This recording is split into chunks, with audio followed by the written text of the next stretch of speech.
긴 여름방학을 끝내고 우리는 다시 로마서 2권을 공부합니다.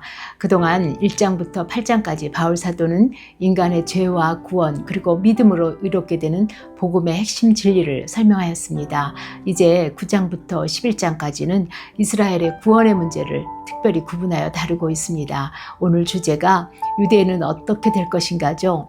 이스라엘은 특별한 민족입니다. 아브라함으로부터 시작해서 하나님의 특별한 선택과 언약 그리고 율법으로 맺어진 백성입니다. 그런데 특별한 선택을 받은 이스라엘이 하나님이 언약하신 예수 그리스도를 받아들이지 않습니다. 우리의 구원은 예수 그리스도의 죽음과 부활을 믿음으로 이루어집니다. 이것은 구원의 유일한 길이고 또 이스라엘에게도 동일합니다. 바울 사도는 동족인 유대인을 향해 깊은 슬픔을 말하고 있습니다. 내가 그리스도 안에서 참말을 하고 거짓말을 아니하노라. 나에게 큰 근심이 있는 것과 마음에 그치지 않는 고통이 있는 것을 내 양심이 성령 안에서 나와 더불어 증언한다. 바울 사도는 자신의 민족 이스라엘의 복음을 받아들이지 않음으로 고통스러워하고 있습니다. 심지어 나의 형제 곧 고륙의 친척을 위하여 내 자신이 저주를 받아 그리스도에게서 끊어질지라도 원하는 바라고 말합니다. 이 말씀을 통해 사도 바울이 자신의 민족을 향한 안타까움과 사랑을 알 수 있습니다. 바울 사도는 이방인의 사도로 부르심을 받았습니다. 그러나 그는 가는 곳마다 먼저 유대인의 회당에 들어가서 동족인 유대인들에게 복음을 전하는 것을 원칙으로 합니다. 그는 자기 동족들이 예수님을 인정하고 또 영접하기를 간절히 바랬습니다. 그러나 바울 사도는 매번 거절당하고 오히려 동족에게 많은 핍박을 받았습니다. 바울의 동족을 향한 기도는 민족의 멸망 앞에서 모세가 드렸던 기도와 같은 아픔을 가지고 있습니다. 출애굽기 32장 말씀입니다. 이제 그들의 죄를 사하시옵소서. 그렇지 아니하면 원컨대 주께서 기록하신 책에서 내 이름을 지워 버려 주시옵소서. 모세가 40일 동안 시내산에서 하나님의 율법을 받는 동안 이스라엘 백성들은 금송아지 우상을 만들고 그것을 하나님이라고 하였습니다. 그러자 하나님께서 진노하시고 그들을 진멸하시고 모세를 통하여 새로운 민족을 세우시겠다고 하셨습니다. 그때 모세가 하나님께 드렸던 기도입니다. 우리 민족이 멸망으로 가는 것보다 내가 희생되기를 원하는 동족을 향한 사랑에서 나오는 기도입니다. 이 두 사람의 기도는 한 민족의 구원을 위한 진정한 중보적 사랑이 무엇인지 보여주고 있습니다. 오늘 이 말씀을 보며 우리도 바울과 모세처럼 우리의 조국과 또 교회와 가정을 향해 기도하기를 원합니다.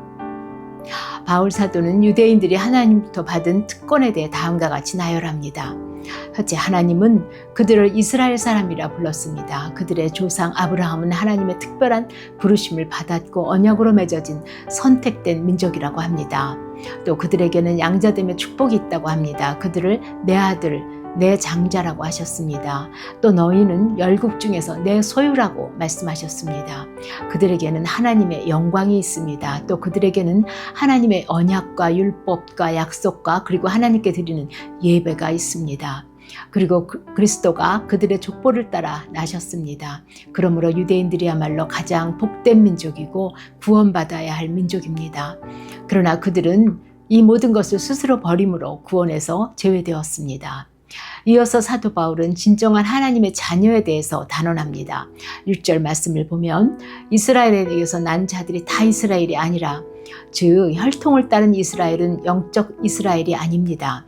하나님은 아브라함의 두 아들 이스마엘과 이삭 중에서 이삭을 선택하여 믿음의 계보를 이어가십니다. 또 이삭의 두 아들 에서와 야곱 중에서 야곱을 선택하셨습니다. 하나님은 내가 야곱을 사랑하였고 에서는 미워하였다고 말씀하십니다. 야곱과 에서는 뱃속에서 그들의 운명이 정해졌습니다. 이 선택은 어떤 자격이나 행위에 의한 것이 아니지요. 오로지 하나님의 뜻과 계획으로 이루어지는 것입니다. 11절 말씀을 보면요.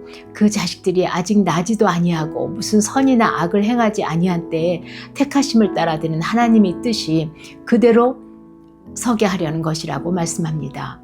그럼 태어나기도 전에 하나님의 주권으로 선택이 되었다고 할 때 우리는 하나님이 불의한 분이신가라는 의문을 갖게 됩니다. 이에 대해 사도 바울은 하나님의 예정과 선택에 대한 하나님의 주권을 강력하게 주장합니다.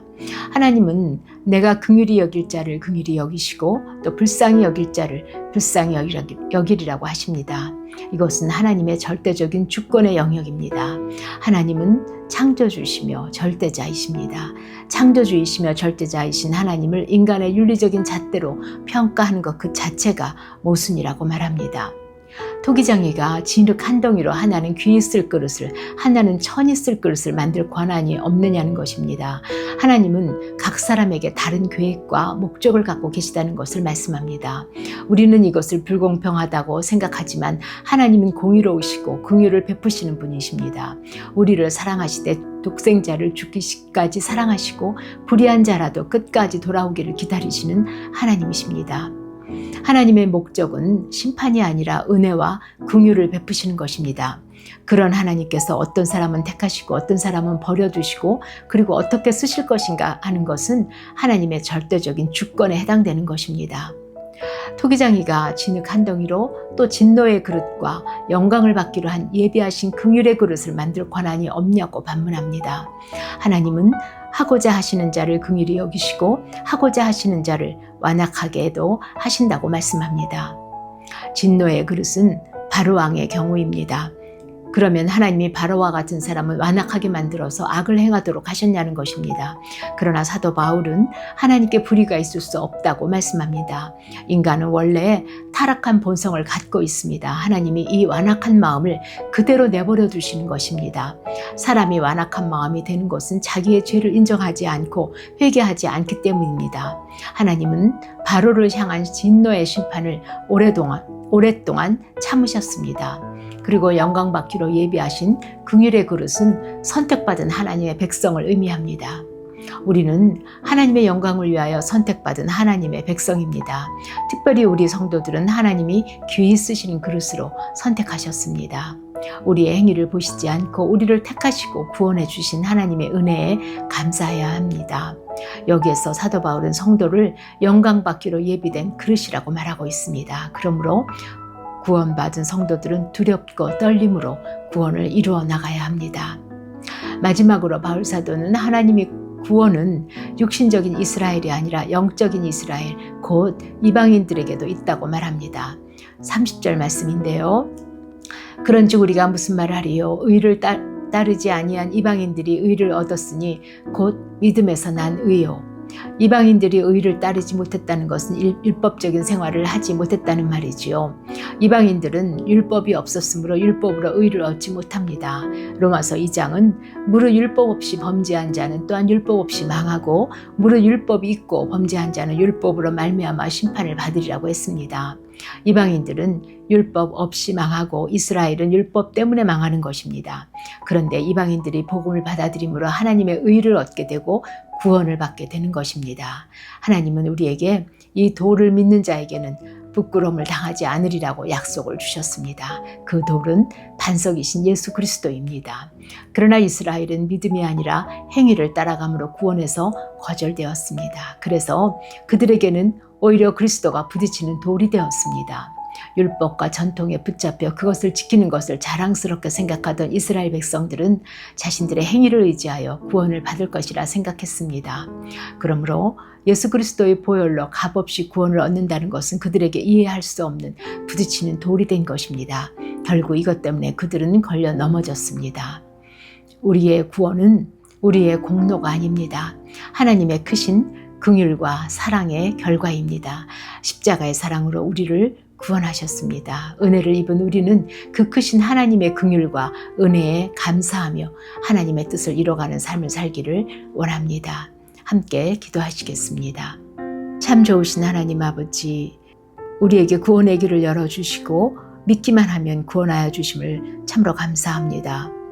예수님이 우리의 죄를 위해 십자가에 돌아가심을 믿습니다. 그로 인해 우리의 죄가 깨끗하게 되었고 우리를 의인이라 불러주심을 감사합니다. 구원받은 기쁨과 감사가 매일 우리 삶에 풍성하게 하여 주시기를 원합니다. 우리를 구원하신 예수 그리스도 이름으로 기도합니다. 아멘.